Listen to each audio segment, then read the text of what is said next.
ಯಾಕಂದರೆ ನೀವು ಯಾವ್ದು ನಾನು ಎಷ್ಟೋ ಸಲ ಅನ್ಕೋತೀನಿ, ನೀವು ಯಾವುದೇ ಒಂದು ಮೂವಿ ಆಲ್ಬಮ್ಮು ಅಥವಾ ಇನ್ನೇನೋ ಒಂದು ಲಾಂಚ್ ಇರಲಿ ಅಥವಾ ಅದಕ್ಕೇನೋ ಒಂದು ಬೈಟ್ಸ್ ಬೇಕು ಅಂತಂದರೆ ನಿಮ್ಗೆಲ್ಲರ ಕಡೆ ಕಾಣ್ತಾ ಇದ್ದಿದ್ದು ಪುನೀತ್ ಸರ್. ಆಮೇಲೆ ಪ್ರತಿ ಕಾರ್ಯಕ್ರಮದಲ್ಲೂ ಎಲ್ಲರ ಹೆಸರು ಅವರೇ ಹೇಳೋರು, ನಮ್ಮೆಲ್ಲರ ಇಂಟ್ರೊಡಕ್ಷನ್ ಅವರೇ ಮಾಡೋರು. ಸಾಂಗ್ಸ್ಗಳಂತೂ ಕೇಳೋಕ್ಕೆ ಅಬ್ಬಾ ಇಂಪಾಗಿರುತ್ತೆ, ಕಲಿತು ಹಾಡಬೇಕಾದ್ರೆ ಅಷ್ಟೇ ಕಷ್ಟ ಇರುತ್ತೆ. ಅದು ಫಸ್ಟ್ ಟೈಮ್ ಆಡಿಯೋ ಆ್ಯಕ್ಚುಲಿ ಅದನ್ನು PR ಗೆ ಕೊಡಬೇಕು ಅಂತ ಇತ್ತು. ಮಹಾನ್ ಸಂಗೀತ ನಿರ್ದೇಶಕರುಗಳು ಬಂದು ಹೋಗಿದ್ದಾರೆ, ಬರ್ತಾನೂ ಇದ್ದಾರೆ, ಈಗಲೂ ಇದ್ದಾರೆ. ಸೊ ನಿಮ್ಮ ಮ್ಯೂಸಿಕ್ ಡೈರೆಕ್ಷನ್ನಲ್ಲಿ ನಿಮ್ಮ ಸಿಗ್ನೇಚರ್ ಅಂತ ಏನನ್ನು ಗಮನಿಸ್ತೀರಿ ನೀವು? ಅಥವಾ ಈಗ ನಮ್ಮಲ್ಲಿ ಮಹಾನ್ ಸಂಗೀತ ನಿರ್ದೇಶಕರುಗಳು ಬಂದು ಹೋಗಿದ್ದಾರೆ, ಬರ್ತಾನೂ ಇದ್ದಾರೆ, ಈಗಲೂ ಇದ್ದಾರೆ.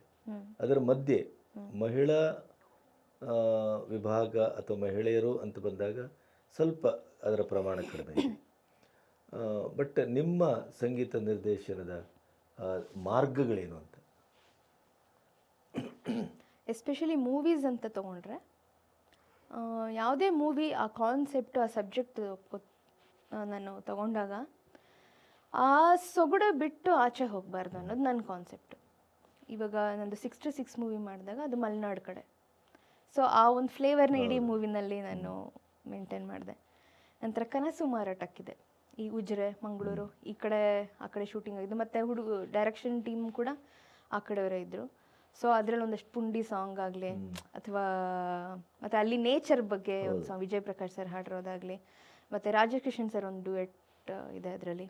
ಸೊ ಆ ಇದರಲ್ಲೂ ಬ್ಯಾಕ್ಗ್ರೌಂಡ್ ಸ್ಕೋರಲ್ಲೂ ಸ್ವಲ್ಪ ಯಕ್ಷಗಾನಕ್ಕೆ ಸಂಬಂಧಪಟ್ಟು ಚಂಡೆ ಗಿಂಡೆ ಯೂಸ್ ಮಾಡೋದು, ಅದನ್ನು ಬಳಸ್ತೀರಿ? ಹಾಂ, ಅದನ್ನು ಯೂಸ್ ಮಾಡ್ಕೊಂಡಿದ್ದೀವಿ. ಸೊ ಆ ಫ್ಲೇವರ್ನ ಅಲ್ಲಿದೇನು ಆ ಮೂವಿ ಸೊಗಡು ಬಿಟ್ಟು ಹೋಗ್ದಿರುತ್ತೆ. ನಂತರ ಮನಸ್ಸಾಗಿದೆ ಒಂಥರ ಕಮರ್ಷಿಯಲ್ ಮೂವಿ, ಲವ್ ಸಬ್ಜೆಕ್ಟು. ಅಲ್ಲಿ ಲವ್ ಥೀಮ್ ಹೇಗೆ ಹೋಗಬೇಕು ಓವರಾಲ್ ಮೂವಿನಲ್ಲಿ ಅದನ್ನು ಇದು ಮಾಡಿದ್ದೀನಿ.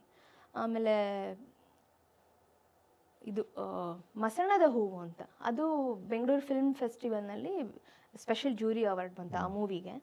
ಸೊ ಅದು ಕೂಡ ಬ್ಯಾಕ್ಗ್ರೌಂಡ್ ಸ್ಕೋರ್ ಮಾಡಿದ್ದೆ, ಅದರಲ್ಲಿ ಅಪ್ಪ ಅಭಿನಯ ಕೂಡ ಮಾಡಿದರು. ಸೊ ಆ ಮೂವಿ ಕೂಡ ಒಂದು ವಿಭಿನ್ನವಾಗಿ ಬಂತು. ನಂತರ ಈಗ ಬಯಲು ಸೀಮೆ ಕಂಪ್ಲೀಟಾಗಿ ಉತ್ತರ ಕರ್ನಾಟಕ, ಆ ಸೊಗಡು ಬಿಟ್ಟು ಆಚೆ ಹೋಗಿಲ್ಲ. ಎಲ್ಲ ಸಾಂಗ್ಸ್ಗಳಾಗಲಿ ಬ್ಯಾಕ್ಗ್ರೌಂಡ್ ಸ್ಕೋರ್ಗಳಾಗಲಿ ಅದಕ್ಕೆ ಪೂರಕವಾಗಿರೋವಂಥದ್ದು.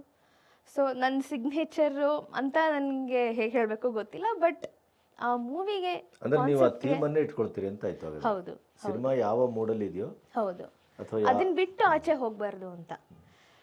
ಅಂದರೆ ಎಲ್ಲೋ ಸುಮ್ಮನೆ ಕಮರ್ಷಿಯಲ್ ಆಗಿ ಆ್ಯಡ್ ಮಾಡಿಬಿಡೋದು ಈಸಿ, ಬಟ್ ನಾಳೆ ದಿನ ನಮ್ಮ ಹಿಂದೆ ತಿರುಗಿ ನೋಡಿದಾಗ ಅದರಲ್ಲೇನೋ ಒಂದು ಸ್ಪೆಷಲ್ ಕಾಣಿಸ್ಬೇಕಲ್ಲ. ಆ ಕಮರ್ಷಿಯಲ್ ಎಲಿಮೆಂಟ್ಸ್ ಎಷ್ಟು ಬೇಕೋ ಅಷ್ಟು ಇಟ್ಕೊಂಡು ಅಲ್ಲಿ ಸೊಗಡನ್ನು ಬಿಟ್ಟು ಹೋಗದೆ ಇರೋ ಥರ ನೋಡ್ಕೋಬೇಕು ಅನ್ನೋದು ನನಗೆ. ನಿಮ್ಮ ಹಾಡು ಅಂತ ಬಂದಾಗ ನಿಮ್ಮ ಮಾದರಿ ಯಾರು ನಿಮಗೆ? ನನಗೆ ಜಾನಕಮ್ಮ ಅವರು ತುಂಬ ಇಷ್ಟ. ಬಿಕಾಸ್ ಚಿಕ್ಕ ವಯಸ್ಸಿಂದನೂ ಅಮ್ಮನೂ ತುಂಬ ಹೇಳಿ ಪ್ರಾಕ್ಟೀಸ್ ಮಾಡಿಸೋರು. ಅವ್ರ ಸಾಂಗ್ಸ್ಗಳಂತೂ ಕೇಳೋಕ್ಕೆ ಅಬ್ಬಾ ಇಂಪಾಗಿರುತ್ತೆ, ಕಲಿತು ಹಾಡಬೇಕಾದ್ರೆ ಅಷ್ಟೇ ಕಷ್ಟ ಇರುತ್ತೆ. ಅವಾಗ ಚಿಕ್ಕ ಟೇಪ್ ರಿಕಾರ್ಡರ್ ಇತ್ತು, ಅದರಲ್ಲಿ ಸ್ಲೋ ಫಾಸ್ಟ್ ಮಾಡೋದು ಬರುತ್ತಲ್ಲ, ಹೌದು, ಅದನ್ನು ಇಟ್ಕೊಂಡು ಈ ಆಲಾಪಗಳೆಲ್ಲ ಅದನ್ನು ಸ್ಲೋ ಮಾಡೋದು, ಅದನ್ನು ಸ್ಲೋ ಮಾಡಿ ಅದನ್ನು ಕಲ್ತ್ಕೊಳ್ಳೋದು. ಅದರಲ್ಲಿ ಎಷ್ಟು ವಿಷಯಗಳಿರೋದು ಗೊತ್ತಾ? ಸೊ ಎಕ್ಸಾಂಪಲ್, ಪೂಜಿಸಲೆಂದೇ ಹೂಗಳ ತಂದೆ, ದರ್ಶನ ಕೋರೆ ನಾನಿಂದೆ, ತೆರೆಯೋ ಬಾಗಿಲನು ರಾಮ, ತೆರೆಯೋ ಬಾಗಿಲನು ರಾಮ. ಇದನ್ನು ನೀವು ಟೇಪ್ ರಿಕಾರ್ಡ್ರಲ್ಲಿ ಸ್ಲೋ ಮಾಡಿದ್ರೆ, ಪೂಜಿಸಲೆಂದೇ ಹೂಗಳ ತಂದೆ, ಅಷ್ಟು ಡೀಟೇಲ್ ಇರುತ್ತೆ. ದರ್ಶನ ಕೋರೆ ನಾನಿಂದೆ, ತೆರೆಯೋ ಬಾಗಿಲನು ರಾಮ, ತೆರೆಯೋ ಬಾಗಿಲನು ರಾಮ. ಈ ಡೀಟೇಲಿಂಗ್ ಬಂದರೆ ನೀವು ಆ ಫಾಸ್ಟ್ ಹಾಡಿದಾಗ ಒಂದು ಎನ್ಹ್ಯಾನ್ಸ್ ಆಗಿ ಕೇಳುತ್ತೆ. ಅವ್ರದ್ದು ಒಂಥರ ಯೂನಿವರ್ಸಿಟಿ ಅಂತ ಹೇಳ್ಬೋದು ಜಾನಕಮ್ಮ ಅವರು. ಮತ್ತು ಚಿತ್ರಮ್ಮ ಅವರು ತುಂಬ ಇಷ್ಟ ನನಗೆ. ಅವರಿಬ್ಬರು ಮೇಜರಾಗಿ ಅಂದರೆ ಸಿಂಗಿಂಗ್ನಲ್ಲಿ. ಮ್ಯೂಸಿಕ್ ಡೈರೆಕ್ಷನ್ ಅಂತ ತೊಗೊಂಡ್ರೆ ಹಂಸಲೇಖ ಅವರ ಸಂಗೀತ ನನಗೆ ತುಂಬ ಇಷ್ಟ ಆಗುತ್ತೆ. ಎಲ್ಲ ಮ್ಯೂಸಿಕ್ ಡೈರೆಕ್ಟರ್ ಸಾಂಗ್ಸ್ಗಳನ್ನೂ ಕೇಳ್ತೀನಿ, ಎಲ್ಲ ಸಾಂಗ್ಸು ಇಷ್ಟ ಆಗುತ್ತೆ. ಹಂಸಲೇಖ ಸರ್ರು ಸಾಹಿತ್ಯ ಮತ್ತು ಸಂಗೀತ ಅದು ಹೇಗೆ ಒಟ್ಟೊಟ್ಟಿಗೆ ಬರುತ್ತೆ ಅನ್ನೋದು ಇವಾಗಲೂ ಒಂದು ದೊಡ್ಡ ಕ್ವಶನ್ ಮಾರ್ಕ್. ಕರೆಕ್ಟ್, ಹೇಗೆ ಅದು ಅಂತ. ಸೊ ಇದನ್ನೆಲ್ಲ ಕೇಳಿ ಕೇಳಿ ನಾವು ಬೆಳೆದಿರೋದ್ರಿಂದನೇ ಏನಾದರೂ ಸ್ವಲ್ಪನಾದರೂ ಸಂಗೀತಕ್ಕೆ ಒಂದು ಸ್ವಲ್ಪ ಸೇವೆ ಮಾಡ್ತಿದ್ದೀವಿ. ನಿಮ್ಮ ಸಂಗೀತ ನಿರ್ದೇಶನದ ನಿಮಗೆ ಇಷ್ಟವಾದ ಹಾಡುಗಳೆಲ್ಲ ಯಾವುದು? ಆಲ್ಮೋಸ್ಟ್ ಎಲ್ಲನೂ ಏನು ಅದು ನಮ್ಮ ಕೂಸು ಅನ್ನೋ ಥರನೇ ಮಾಡಿರ್ತೀವಿ. ಅದರಲ್ಲಿ 6 to 6 ಚಿತ್ರದ್ದು ಸಾವಿರ ಸಾವಿರ ಅದು ಫಸ್ಟ್ ಟೈಮ್ ಆಡಿಯೋ ಆ್ಯಕ್ಚುಲಿ ಅದನ್ನು PRK ಕೊಡಬೇಕು ಅಂತ ಇತ್ತು. ಆಗಿನ್ನೂ PRK ಅಂದರೆ ಲಾಂಚ್ ಆಗಿತ್ತು. ಒಂದು ಮೂವಿ ಏನೋ ರಿಲೀಸ್ ಆಗಿತ್ತು, ಇನ್ನೂ ಫುಲ್ ಫ್ಲೆಡ್ಜಾಗಿ ಅವ್ರು ತೊಗೊಳ್ತಿರ್ಲಿಲ್ಲ. ಬಟ್ ಆ ಟೈಮಲ್ಲಿ ಒಂದ್ಸಲಿ ಅಪ್ರೋಚ್ ಮಾಡೋಣ ಅಂತ ಅಪ್ಪ ನಾನು ಹೋಗಿದ್ವಿ. ಅವ್ರು ಹೆಡ್ಫೋನ್ ಹಾಕ್ಕೊಂಡು ಸಾಂಗ್ ಕೇಳಿಬಿಟ್ಟು ಇದು ನೀವು ಮಾಡಿದ್ದಾ ಅಂತಂದ್ರೆ, ಹೌದು ಸರ್ ಅಂತಂದ್ರೆ. ಯಾರು ಕೇಳಿದ್ದು? ಪುನೀತ್ ಸರ್. ಹೌದಾ? ಮೊದಲ ಬಾರಿ ನೋಡ್ತಾ ಇದ್ದೀರಾ ಅಥವಾ ಅದಕ್ಕೂ ಹಿಂದೆ ಹೋಗಿದ್ದು? ಅದಕ್ಕೆ ಮುಂಚೆ ನಮ್ಮ ಕಾರ್ಯಕ್ರಮಕ್ಕೆ ಬಂದಿದ್ದು ನೋಡಿದ್ದೆ, ಬಟ್ ಪರ್ಸ್ನಲ್ ಆಗಿ ಭೇಟಿಯಾಗಿದ್ದು ಅದೇ ಫಸ್ಟ್ ಟೈಮ್. ಇದು ನೀವು ಮಾಡಿದ್ದಾ? ಹ್ಞೂ ಸರ್. ಏನೇನು ಮಾಡ್ತೀರಾ ನೀವು ಅಂತಂದರು. ಹಿಂಗೆಲ್ಲ ಹಾಡ್ತೀನಿ, ಪ್ಲೇಬ್ಯಾಕ್ ಸಿಂಗರಾಗಿ ವರ್ಕ್ ಮಾಡಿದ್ದೀನಿ, ಮತ್ತು ಕೀಬೋರ್ಡೆಲ್ಲ ನುಡಿಸ್ತೀನಿ, ಪಿಯಾನೋ ಸಣ್ಣದಾಗಿ ಸಿಸ್ಟಮ್ ಹಾಕ್ಕೊಂಡಿದ್ದೀನಿ, ನಾನೇ ಪ್ರೋಗ್ರಾಮಿಂಗು ಇದೆಲ್ಲ ಮಾಡ್ತೀನಿ, ಕಂಪೋಸ್ ಕೂಡ ಮಾಡ್ತೀನಿ ಅಂತಂದೆ. ಇದು ನನ್ನ ಫಸ್ಟ್ ಸಾಂಗು ಇವಾಗ ಬರ್ತಾ ಇರೋದು. ಅವ್ರು ಕೇಳ್ಬಿಟ್ಟು ತುಂಬ ಖುಷಿಯಾದರು. ಅವತ್ತೇ ಆ್ಯಕ್ಚುಲಿ ಒಂದು ನಂಬರ್ ಕೂಡ ಕೊಟ್ಟರು. ಬಟ್ ಆಡಿಯೋದು ಕಂಪ್ನಿದು ನಮ್ಗೆ ಅದೇನು ಕನ್ಫರ್ಮೇಷನ್ ಸಿಗಲಿಲ್ಲ, ಬಿಕಾಸ್ ಅವಾಗಿನ್ನೂ ಲಾಂಚ್ ಮಾಡಿದರು. ಬಟ್ ಆಡಿಯೋ ರಿಲೀಸ್ ಅಂತೂ ನಾನು ಪಕ್ಕಾ ಬಂದು ಮಾಡಿಕೊಡ್ತೀನಿ, ಅವರೇ ಬಂದು ಮಾಡಿಕೊಟ್ಟಿದ್ದು ಆಡಿಯೋ ರಿಲೀಸು. ನಾನು ಪಕ್ಕಾ ಬಂದು ಮಾಡಿಕೊಡ್ತೀನಿ ಅಂತ ಅದೇ ರೀತಿ ಬಂದರು. ಬಟ್ PRKಗೆ ಅದಾಗಲಿಲ್ಲ, ಬಿಕಾಸ್ ಅವಾಗಿನ್ನೂ ಕಮರ್ಷಿಯಲ್ದಾಗಿ ಇನ್ನೂ ಕ್ಲಾರಿಟಿ ಇರಲಿಲ್ಲ. 3 months ಆದರೂ ಬೇಕು ಅಂತ ಹೇಳಿದರು. ಸೊ 3 months ನಮಗೆ ಟೈಮ್ ಇರಲಿಲ್ಲ, ಅದೇ ಮಂತಲ್ಲಿ ನಾವು ಲಾಂಚ್ ಮಾಡಬೇಕಾಗಿತ್ತು. ಸೊ ಆ ಸಾವಿರ ಸಾವಿರ ಸಾಂಗ್ ಕೇಳಿದಾಗ ಒಂದು ನಂಬರ್ ಬರ್ಕೊಟ್ರು, ಏನೇ ಇದ್ರು ಇದು ಕಾಂಟ್ಯಾಕ್ಟ್ ಮಾಡಿ, ನಾನು ನಿಮ್ಗೆ ಅಪ್ಡೇಟ್ ಮಾಡ್ತೀನಿ ಅಂತ. ನಾನು ಸುಮ್ಮನೆ ಯಾರೋ ಮ್ಯಾನೇಜರ್ ನಂಬರ್ ಇನ್ಯಾರೋ ನಂಬರ್ ಕೊಟ್ಟಿದ್ದಾರೆ ಅಂದ್ಕೊಂಡು ನಾನು ಸುಮ್ಮನೆ ಆಗ್ಬಿಟ್ಟಿದ್ದೀನಿ. ಅದಾಗಿ 1 ವರ್ಷ ಆದಮೇಲೆ ಪುನೀತ್ ಸರ್ ಹತ್ರ ಕನಸು ಮಾರಾಟಕ್ಕಿದೆ ಮೂವಿಗೆ ಒಂದು ಸಾಂಗ್ ಹಾಡಿಸ್ಬೇಕಾಗಿತ್ತು. ಸೊ ಅವಾಗ ಯಾರೋ ಮ್ಯಾನೇಜರ್ಗೆಲ್ಲ ಕಾಲ್ ಮಾಡ್ತೀನಿ, ಅಂದರೆ ಸಿಗಲೇ ಇಲ್ಲ. ಆಮೇಲೆ ಇದ್ಯಾವುದೋ ನಂಬರ್ ಕೊಟ್ಟಿದ್ರಲ್ಲ, ಒಂದ್ಸಲಿ ನೋಡೋಣ ಅಂತಂದ್ಬಿಟ್ಟು ನಮ್ಮ ಭರಟೆ ಚೇತನ್ ಅವರು, ಅವ್ರ ಹತ್ರ ಸರ್ ಆ ಸಾಂಗ್ನ ಅವರೇ ಬರೆದಿದ್ರು. ಅವ್ರಿಗೆ ಸರ್ ಇದೊಂದು ನಂಬರ್ ಕೊಟ್ಟಿದ್ರು ಅವಾಗ ಅಂತ. ಸರ್ ಇದೇ ಮೇಡಮ್ ಇದೇ ಅವ್ರ ಪರ್ಸ್ನಲ್ ನಂಬರು ಅಂತಂದರು. ನನಗೆ ಶಾಕ್ ಆಗಿತ್ತು, ಅಯ್ಯೋ ಪರ್ಸ್ನಲ್ ನಂಬರ್ ನನಗೆ ಕೊಟ್ಟಿದ್ದಾರಾ ಅಂತ. ಆಮೇಲೆ ತಕ್ಷಣ ಕಾಂಟ್ಯಾಕ್ಟ್ ಮಾಡಿದೆ, ಸಾಂಗ್ ಕೂಡ ಕಳಿಸಿದೆ. ಬಟ್ ಆ ಸಾಂಗಿಗೂ ನನಗೆ ಅವ್ರು ಸಿಗಲಿಲ್ಲ, ಅವ್ರು ಶೂಟಿಂಗ್ನಲ್ಲಿ ಬ್ಯುಸಿ ಇದ್ದರು. ತುಂಬ ಇಷ್ಟಪಟ್ಟಿದ್ದೆ ಆ ಸಾಂಗ್ ಅವ್ರ ಹತ್ರ ಹಾಡಿಸ್ಬೇಕು ಅಂತ, ಬಟ್ ಆ ಸಾಂಗ್ ಆಗಲಿಲ್ಲ. ಅದಾದ ನಂತರ ಇನ್ನೊಂದು ಮೂವಿಗೆ ಆ್ಯಕ್ಚುಲಿ ಅವ್ರು ಹಾಡಿದ್ರು. ಅವ್ರ ಬಗ್ಗೆ ಏನು ಹೇಳಲಿಕ್ಕೆ ಇಷ್ಟಪಡ್ತೀರಿ ಅಪ್ಪು ಬಗ್ಗೆ? ಅಷ್ಟೊಂದು ಸಿಂಪಲ್ ಮ್ಯಾನ್. ನಾನು ಖಂಡಿತ ನೋಡಿರ್ಲಿಕ್ಕೆ ಯಾರು ನೋಡಿರ್ಲಿಕ್ಕೆ ಸಾಧ್ಯ ಇಲ್ಲ. ಯಾಕಂದರೆ ನೀವು ಯಾವ್ದು, ನಾನು ಎಷ್ಟೋ ಸಲ ಅನ್ಕೋತೀನಿ, ನೀವು ಯಾವುದೇ ಒಂದು ಮೂವಿ, ಆಲ್ಬಮ್ಮು ಅಥವಾ ಇನ್ನೇನೋ ಒಂದು ಲಾಂಚ್ ಇರಲಿ ಅಥವಾ ಅದಕ್ಕೇನೋ ಒಂದು ಬೈಟ್ಸ್ ಬೇಕು ಅಂತಂದರೆ ನಿಮ್ಗೆಲ್ಲರ ಕಡೆ ಕಾಣ್ತಾ ಇದ್ದಿದ್ದು ಪುನೀತ್ ಸರ್. ಮತ್ತೆ ಹೇಳುತ್ತೈತೆ ನೀನೇ ರಾಜಕುಮಾರ. ಬಿಕಾಸ್ ಅವ್ರು ಎಲ್ರಿಗೂ ಅಷ್ಟೊಂದು ಸಪೋರ್ಟ್ ಮಾಡೋರು. ಇವಾಗ ನನ್ನದೇ ಎಷ್ಟೊಂದು ಆಲ್ಬಮ್ಸ್ಗಳು, ಬಿಕಾಸ್ ನಾವು ಅಪ್ಪ ಪರಿಚಯ ಇದ್ರು ಅನ್ನೋದು ಒಂದು ರೀಸನ್ ಆಗಿರ್ಬೋದು. ಬಟ್ ಅವ್ರು ಟೈಮ್ ಮಾಡಿಕೊಂಡು ನಮಗೆ ಮಾಡಿಕೊಡ್ತಿದ್ರು. ಮತ್ತು ನಮ್ಮ ಆಡಿಯೋ ರಿಲೀಸಿಗೆ ಬಂದು ನಮ್ಮ ಹೆಣ್ಮಗಳು ಮಾನಸ ಬೆಳಿಬೇಕು ಅಂತೆಲ್ಲ ಒಂದಷ್ಟು ಒಳ್ಳೆ ಮಾತುಗಳನ್ನ ಆಡಿದ್ರು. ಆ್ಯಕ್ಚುಲಿ ಅವತ್ತು ಆಡಿಯೋ ರಿಲೀಸಿಗೆ ಬಂದಾಗ ನಾವು ನೆಕ್ಸ್ಟ್ ಒಂದು ಪ್ರಾಜೆಕ್ಟ್ ಮಾಡೋಣ ಬಂದು ಕಾಂಟ್ಯಾಕ್ಟ್ ಮಾಡಿ ಅಂತೆಲ್ಲ ಹೇಳಿದರು. ನನಗೆ ಅವಾಗ ಇನ್ನೂ ಅಂದರೆ ಧೈರ್ಯ ಇರಲಿಲ್ಲ. ಈಗ ಒಂದಷ್ಟು ಪ್ರಾಜೆಕ್ಟ್ಸ್ಗಳಾಗಲಿ ಅದಾದಮೇಲೆ ಹೋಗಿ ಅವಾಗ ನನಗೂ ಒಂದು ಸ್ಟಫ್ ಇರುತ್ತೆ, ಇಷ್ಟೆಲ್ಲ ವರ್ಕ್ ಮಾಡಿದ್ದೀನಿ ಅನ್ನೋದು. ಅವಾಗ ಹೋಗಿ ಕಾಂಟ್ಯಾಕ್ಟ್ ಮಾಡೋಣ ಅಂತ ನಾನು ಹೋಗಿ ಕಾಂಟ್ಯಾಕ್ಟ್ ಮಾಡಿರಲಿಲ್ಲ. ಬಟ್ ಇವಾಗ ನಿಜವಾಗ್ಲೂ ಮಿಸ್ ಮಾಡಿಕೊಂಡೆ ಅಂತ ಅನಿಸುತ್ತೆ. ನೀವು ಜಾನಕಮ್ಮ ಪಬ್ಲಿಕ್ಕಲ್ಲಿ ಒಂದ್ಸರಿ ನಿಮ್ಮನ್ನು ಶಹಬಾಸ್ ಅಂತ ಹೇಳಿ 1,000 ರೂಪಾಯಿ ಕೊಟ್ಟರು. ಹೌದು, ಹೇಮಾ ಪ್ರಸಾದ್ ಅಂತ ಅತ್ರಿ ಅವರ ಜಿ ವಿ ಅತ್ರಿ ಅವರ ಅಕ್ಕ, ಅವರೊಂದು ಕಾರ್ಯಕ್ರಮ ಮಾಡಿದರು. ಅಲ್ಲಿ ಹಿಂದಿನ ದಿನ ಆಲ್ರೆಡಿ ಅವ್ರ ಮುಂದೆ ಹಾಡಬೇಕಲ್ಲ ಅಂತ ನಂಗೆ ನಿದ್ದೆನೇ ಇರಲಿಲ್ಲ. ಬಟ್ ಪ್ರಾಕ್ಟೀಸ್ ಮಾತ್ರ ಚೆನ್ನಾಗಿ ಮಾಡ್ಕೊಂಡಿದ್ದೆ.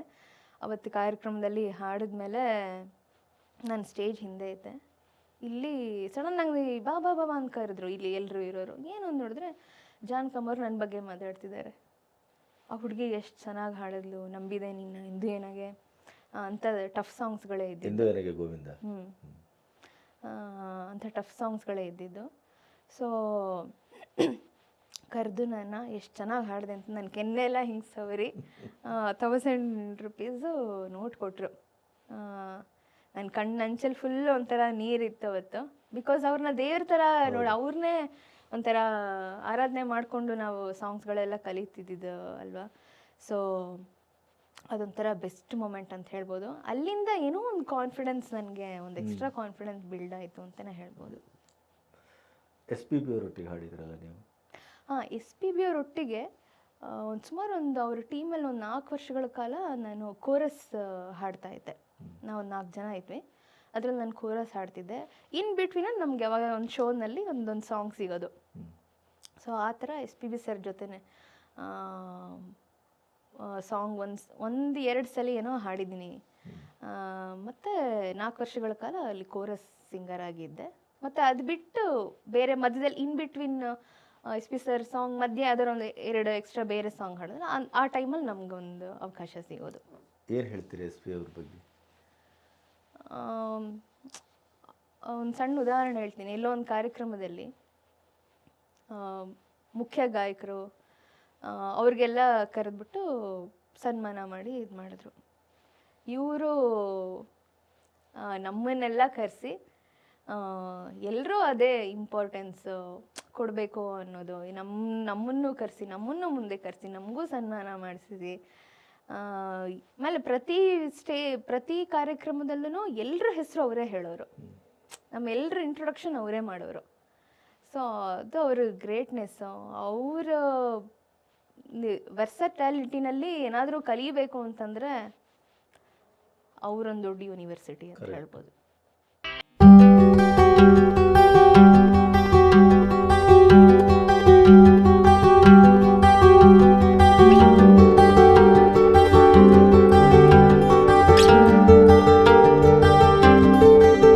ಯಾವುದೇ ಸಿಚುವೇಶನ್ಗೆ ಎಂಥದ್ದೇ ಸಾಂಗ್ ಆಗಲಿ ಅವ್ರ ಹತ್ರ ಕಲಿಯೋಕ್ಕೆ ತುಂಬಾ ಇದೆ. ಕರೆಕ್ಟ್. ಸೊ ಇನ್ನು ನಿಮ್ಮ ನೀವು ಹಾಡಿದ ಸಂಗೀತ ನಿರ್ದೇಶಕರ ಬಗ್ಗೆ ಏನು ಹೇಳಲಿಕ್ಕೆ ಇಷ್ಟಪಡ್ತೀರಿ? ಕನ್ನಡದಲ್ಲಿ ಸುಮಾರು ನಿರ್ದೇಶಕರೊಟ್ಟಿಗೆ ಕೆಲಸ ಮಾಡಿದ್ದೀರಿ ನೀವು. ಒಂದು 400 ಚಿಲ್ಲರೆ ಹಾಡು ಅಂದರೆ ಒಂದಿಷ್ಟು ಆಗಿರುತ್ತೆ. ಹೌದು. ಆ ಬಗ್ಗೆ ಕೆಲವು ನೆನಪುಗಳಿದ್ದರೆ? ಮನೋಹರ್ ಸರು ಬಿಗಿನಿಂಗ್ ಸ್ಟೇಜಲ್ಲಿ ತುಂಬ ಅವಕಾಶಗಳನ್ನ ಕೊಟ್ಟಿದ್ದಾರೆ. ತುಂಬ ಅವಾಗೆಲ್ಲ ಅಂದರೆ ಇನ್ನು ಕಲಿಯೋ ಸ್ಟೇಜ್, ರೆಕಾರ್ಡಿಂಗ್ನಲ್ಲಿ ಹೇಗೆ ಹಾಡಬೇಕು ಏನು ಅನ್ನೋದು. ನಂತರ ಆಮೇಲೆ ಗಂಧರ್ವ ಅಂತ ಅವರು ಸ್ವಲ್ಪ ಹಿಂದೂಸ್ತಾನಿ ಕ್ಲಾಸಿಕಲ್ ಬೇಸ್ಡ್ ಸಾಂಗ್ಸ್ ಮಾಡೋರು, ಅದೊಂಥರ ಎಕ್ಸ್ಪೀರಿಯನ್ಸು. ಮತ್ತು ವೈಲಿನ್ ಹೇಮಂತ್ ಅಂತ ವಿಜಯನಗರದಲ್ಲಿ ಅವ್ರ ಸ್ಟುಡಿಯೋ ಇದೆ. ಅವ್ರ ಹತ್ರ ಅಂತೂ ಇಂಥ ಸ್ಟೈಲ್ ನಾನು ಹಾಡಿಲ್ಲ ಅಂತಿಲ್ಲ. ಕರ್ನಾಟಿಕ್ ಮ್ಯೂಸಿಕ್ಕಿಂದ ಹಿಡಿದು ವೆಸ್ಟರ್ನ್ವರೆಗೂ ಎಲ್ಲ ಥರದ್ದು ಆ ಹಾಡಿನ ಎಕ್ಸ್ಪೀರಿಯನ್ಸ್ಗಳು, ಪ್ರತಿನಿತ್ಯ ಹಾಡ್ತಿರ್ತೀವಲ್ಲ, ಎಕ್ಸ್ಪೀರಿಯನ್ಸೇ ಬೇರೆ. ಸೊ ಒಬ್ಬೊಬ್ಬರು ಮ್ಯೂಸಿಕ್ ಡೈರೆಕ್ಟ್ರ್ ಜೊತೆನೂ ಒಂದೊಂದು ಎಕ್ಸ್ಪೀರಿಯನ್ಸು, ಒಂದೊಂದು ಏನೋ ಬೇರೆ ಕಲಿತಾನೇ ಇರ್ತೀವಿ. ಮತ್ತು ನನಗೆ ಹೆಚ್ಚು ಅವಕಾಶ ಕೊಟ್ಟಿದ್ದು, ನನ್ನ ಹೆಚ್ಚು ಹಿಟ್ ಸಾಂಗ್ಸ್ಗಳು ಅರ್ಜುನ್ ಜನ್ಯ ಅವ್ರದ್ದು. ಸೊ ಅವ್ರಿಗೆ ನಾನು ತುಂಬ ಥ್ಯಾಂಕ್ಫುಲ್ ಆಗಿದ್ದೀನಿ. ಬಿಕಾಸ್ ಈ ಥರ ಒಂದು ಹೊಸ ವಾಯ್ಸ್ ಇದೆ, ಯೂಸ್ ಮಾಡ್ಕೋಬೇಕು ಅಂತ ಒಂದಷ್ಟು ಸಾಂಗ್ಸ್ಗಳು ನನಗೆ ಕೊಟ್ಟರು. ನಂತರ ಹರಿಕೃಷ್ಣ ಅವ್ರಿಗೂ ಹಾಡಿದ್ದೀನಿ. ತುಂಬ ಜನ ಜೊತೆ ವರ್ಕ್ ಮಾಡಿದ್ದೀನಿ. ಮತ್ತು ವಿನು ಮನಸ್ಸು ಅಂತ ಸಣ್ಣದ್ರಿಂದ ಹಿಡಿದು ದೊಡ್ಡ ಮ್ಯೂಸಿಕ್ ಡೈರೆಕ್ಟರ್ಗಳು ಎಲ್ಲರ ಜೊತೆನೂ ವರ್ಕ್ ಮಾಡಿದ್ದೀನಿ. ಒಬ್ರೊಬ್ರ ಹತ್ರನೂ ಏನೋ ಒಂದು ನಮಗೆ ಕಲಿಯೋಕ್ಕೆ ಖಂಡಿತ ಇದ್ದೇ ಇರುತ್ತೆ. ಆ ಎಕ್ಸ್ಪೀರಿಯನ್ಸ್ ಬೇರೆನೇ. ನೀವು 3 ಜನ ಸೇರಿ ಈಗ ಒಂದು ಟ್ರೂಪ್ ಅಂತ ಮಾಡ್ಕೊಂಡಿದ್ದೀರಾ? ಹೌದು. ನಾನು ನನ್ನ ತಂಗಿ ಆ್ಯಕ್ಚುಲಿ ಮಲ್ನಾಡ್ ಸಿಸ್ಟರ್ಸ್ ಅಂತಲೇ ಕಾರ್ಯಕ್ರಮಗಳನ್ನ ಕೊಡ್ತೀವಿ. ಅದು ಹೇಗಿರುತ್ತೆ? ಎಷ್ಟು ಕಾರ್ಯಕ್ರಮ ಕೊಟ್ಟಿದ್ದೀರಿ ಇಲ್ಲಿವರೆಗೆ? ಸಾಮಾನ್ಯ ಸುಮಾರು ಕಾರ್ಯಕ್ರಮಗಳು ಕೊಟ್ಟಿದ್ದೀವಿ. ಹೇಗಿರುತ್ತೆ ಅಂದರೆ ರಿಕ್ವೈರ್ಮೆಂಟ್ ಹೇಗೆ ಬರುತ್ತೆ ಹಾಗೆ. ತಮ್ಮನೂ ಇರುತ್ತೆ? ಹೌದು. ಇನ್ಸ್ಟ್ರೂಮೆಂಟಲ್ ಮ್ಯೂಸಿಕ್ ಕೂಡ ಮಾಡ್ತೀವಿ. ಮತ್ತು ಓಲ್ಡ್ ಸಾಂಗ್ಸು ಅದನ್ನು ಬೇರೆ ಫ್ಲೇವರ್. ಹೌದು. ಓಲ್ಡ್ ಸಾಂಗ್ಸ್ ಅಂದರೆ ಇವಾಗ ನೀ ಬಂದು ನಿಂತಾಗ ನಾನು ನನ್ನ ತಂಗಿ ಒಂದು ಸಾಂಗ್ ಮಾಡಿದ್ವಿ. ಎಷ್ಟೋ ಜನ ಅಂದರೆ ಓಲ್ಡ್ ಸಾಂಗ್ ತೊಗೊಂಡು ಮಾಡಿಬಿಡ್ತಾರೆ, ಎಲ್ಲೋ ಒಂದು ಕಡೆ ಆ ಸಾಂಗ್ಗೆ ನ್ಯಾಯ. ಹಾಂ, ಅದು ಮೇನಾಗಿ ಇಂಟೆನ್ಷನ್ ಇಟ್ಕೊಂಡು ನಾನು ನನ್ನ ತಂಗಿ ನೀ ಬಂದು ನಿಂತಾಗ ಮಾಡಿದ್ದು. ಅದು ಈಗಲೂ ಎಷ್ಟೋ ಜನ ನಮಗೆ ಫಾರಿನ್ ಕಂಟ್ರೀಸಲ್ಲಿ ಆ ಸಾಂಗಿಂದ ಗುರುತಿಸ್ತಾರೆ. ಏನು ಚೇಂಜಸ್ ಮಾಡಿದ್ರಿ ಅದರಲ್ಲಿ? ಅದರಲ್ಲಿ ಬ್ಯಾಕಿಂಗ್ ಮ್ಯೂಸಿಕ್ ಚೇಂಜ್ ಮಾಡಿದ್ವಿ, ಮತ್ತು ಒಂದು ಕೋರಸ್ ಥರ ಏನೋ ಒಂದು ಆ್ಯಡ್ ಮಾಡಿದ್ದೀವಿ. ಆ ಸಾಂಗ್ ಕೇಳಿದ್ರೆ ಗೊತ್ತಾಗುತ್ತೆ. ಎಸ್ಪೆಷಲಿ ಆ ಸಾಂಗ್ನ ತೊಗೊಂಡೋಗಿ ದೊರೆ ಭಗವಾನ್ ಸರ್ ಹತ್ರ ತೊಗೊಂಡೋಗಿ ತೋರಿಸಿದ ತಕ್ಷಣ ಅದನ್ನು ಹಾಕಿದ್ದೀವಿ ಯೂಟ್ಯೂಬ್ ಚಾನಲಲ್ಲಿ. ಅವರು ಕಣ್ಣಲ್ಲಿ ನೀರು ತುಂಬ್ಕೊಂಡ್ಬಿಡ್ತು.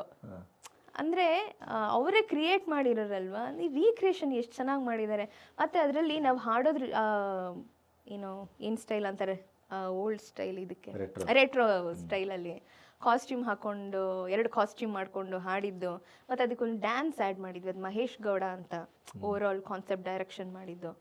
ಸೊ ತುಂಬ ವಿಭಿನ್ನವಾಗಿ ಅದು ಮೂಡ್ ಬಂತು. ದೊರೆ ಭಗವಾನ್ ಅವರ ಪ್ರಶಂಸೆ ಸಿಕ್ಕಿದ ತಕ್ಷಣ ನಮಗೆ ಇನ್ನೂ ಒಂದು ಅವರು ನಂದು ಈ ಸಾಂಗ್ ಮಾಡಮ್ಮ ಅಂತ ಹೇಳೋರು. ಸೊ ಅದಾದಮೇಲೆ ನಮ್ಗೆ ಆ್ಯಕ್ಚುಲಿ ಇನ್ನೂ ಒಂದಷ್ಟು ಸಾಂಗ್ಸ್ಗಳು ಮಾಡಬೇಕು ಅನ್ನೋದಿತ್ತು. ಬಟ್ ಅದೇ ಹೇಳಿದ್ನಲ್ಲ, ಬಿಕಾಸ್ ನಾವೇ ಸ್ಪಾನ್ಸರ್, ನಾವೇ ಇದು ಮಾಡಿಕೊಂಡು, ಬಿಕಾಸ್ ಅದರಿಂದ ನಮಗೇನು ಇದಿರಲ್ಲ, ಅಂದರೆ ಅದರಿಂದ ನಮಗೆ ಇನ್ಕಮ್ ಥರ ಏನಿರೋದಿಲ್ಲ, ನಮ್ಮ ಪ್ಯಾಷನ್ಗೋಸ್ಕರ ಮಾಡ್ತೀವಿ. ಪ್ರಯೋಗ. ಹೌದು. ಅದಾದಮೇಲೆ ತುಂಬ ಪ್ಲ್ಯಾನ್ಸ್ ಇತ್ತು, ಬಟ್ ಫೈನಾನ್ಷಿಯಲಿ ಸ್ವಲ್ಪ ನಮಗೆ ಇದಾಗದೇ ಇದರಿಂದ ಕಂಟಿನ್ಯೂ ಮಾಡೋಕ್ಕಾಗಲಿಲ್ಲ. ಬಟ್ ಆ ಸ್ಟೈಲ್ನಲ್ಲೇ ಈಗಲೂ ಕಾರ್ಯಕ್ರಮಗಳನ್ನ ಕೊಡ್ತೀವಿ, ನಾನು ಅವಳು. ಜೊತೆಗೆ ನಮ್ಮ ಕೆಲವು ಡ್ಯಾನ್ಸ್ ಟೀಮ್ ಇದ್ದಾರೆ, ಭರತನಾಟ್ಯ, ಫೋಕ್ ಇದನ್ನೆಲ್ಲ ಮಾಡೋರು. ಸೊ ಒಂದು ಹುಡುಗಿರ್ನೇ ಒಂದು 6ರಿಂದ 8 ಬಡ್ಜೆಟ್ ಹೇಗಿರುತ್ತೋ ಹಾಗೆ ಆ ಥರ ಡ್ಯಾನ್ಸರ್ಸ್ನ ಆ್ಯಡ್ ಮಾಡಿಕೊಂಡು ಓಲ್ಡ್ ಸಾಂಗ್ಸು, ನ್ಯೂ ಸಾಂಗ್ಸು, ಎಲ್ಲ ಥರದ ಸಾಂಗ್ಸ್ಗಳಿಗೂ ವಿತ್ ಡ್ಯಾನ್ಸರ್ಸು ಪರ್ಫಾರ್ಮ್ ಮಾಡೋ ಥರ ಒಂದಷ್ಟು ಕಾರ್ಯಕ್ರಮಗಳನ್ನ ಕೊಡ್ತೀವಿ. ತಂದೆ ತಾಯಿಯ ನೆನಪಿಗೆ ಏನಾದರೂ ಮಾಡಬೇಕು ಅಂತಿದ್ದೀರಾ?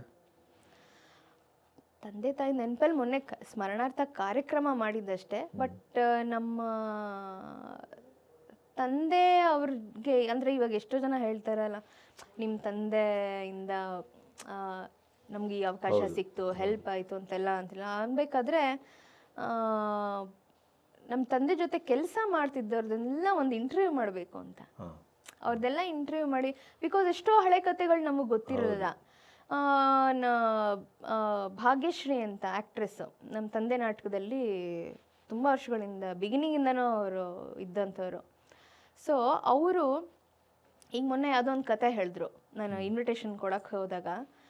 ಯಾವುದೋ ನಮ್ಮ ತಾಯಿ ಹೊಟ್ಟೆನಲ್ಲಿ ನಾನಿದ್ದಾಗ ಅವ್ರ ಪ್ರೆಗ್ನೆನ್ಸಿನಲ್ಲಿ ಎಲ್ಲೋ ಒಂದು ಕಡೆ ಗಾಡಿ ಅರ್ಧಕ್ಕೆ ಕಾರ್ ನಿಂತುಬಿಟ್ಟಿದೆಯಂತೆ, ಯಾವುದೋ ಶೋ ಮುಗಿಸ್ಕೊಂಡು ಬರಬೇಕಾದ್ರೆ. ಯಾವ್ದೇನೋ ಪೇಮೆಂಟ್ ಬೇರೆ ಆಗಿರಲಿಲ್ವಂತೆ, ₹1 ದುಡ್ಡಿಲ್ವಂತೆ ಯಾರ ಹತ್ರನೂ ದುಡ್ಡಿಲ್ಲ. ಪ್ರೆಗ್ನೆಂಟ್ ಲೇಡಿ, ಕಾರ್ ನಿಂತಿದೆ. ಕಾರ್ ನಿಂತಿದೆ. ಕೊನೆಗೆ ಅದು ಯಾವುದೋ ಹೋಟ್ಲ್ ಹತ್ರ ಇದ್ರ ಹತ್ರ ಹೋಗ್ಬಿಟ್ಟು, ನಮಗೆಲ್ಲ ಪರವಾಗಿಲ್ಲಪ್ಪ, ಈ ಪ್ರೆಗ್ನೆಂಟ್ ಲೇಡಿಗೆ ಒಂಚೂರು ಏನಾದರೂ ಕೊಡಿ ಅಂತ ಹೇಳಿಬಿಟ್ಟು, ಕೊನೆಗೆ ಅವರೆಲ್ರಿಗೂ ಅಲ್ಲೇ ಊಟ ಆಯ್ತಂತೆ. ಸೊ ಈ ಥರದ್ದು ಎಷ್ಟೋ ಅವ್ರದ್ದೊಂದು ಜರ್ನಿ ಇರುತ್ತಲ್ಲ, ಎಷ್ಟೊಂದು ಸ್ಟ್ರಗಲ್ ಮಾಡಿರ್ತಾರೆ. ಸೊ ಇವ್ರದ್ದೆಲ್ಲ ಅವ್ರ ಜೊತೆ ಕೆಲಸ ಮಾಡೋರ್ದೆಲ್ಲ ಒಂದು ಇಂಟರ್ವ್ಯೂ ತೊಗೊಂಡು ಅದೊಂದು ಮೆಮೊರೀಸ್ ಥರ ಅದನ್ನು ಇಟ್ಕೋಬೇಕು, ಅಥವಾ ಜನಕ್ಕೂ ಅದು ಒಂದಷ್ಟು ಪರಿಚಯ ಮಾಡಿಸ್ಬೇಕು ಅನ್ನೋದಿದೆ. ಮತ್ತು ನಮ್ಮ ಅಮ್ಮ ಕೆಲವು ಹಾಡುಗಳಿದೆ, ತುಂಬ ವರ್ಷಗಳಿಂದ ಹಾಡ್ತಿದ್ದಂಥ ಕೆಲವು ಹಾಡುಗಳು, ಕೆಲವು ಅಮ್ಮನೇ ಕಂಪೋಸ್ ಮಾಡಿದರು. ಸೊ ಅದರಲ್ಲಿ ಕೆಲವು ಸಾಂಗ್ಸ್ಗಳನ್ನ ಮಾಡಬೇಕು ಅನ್ನೋದಿದೆ.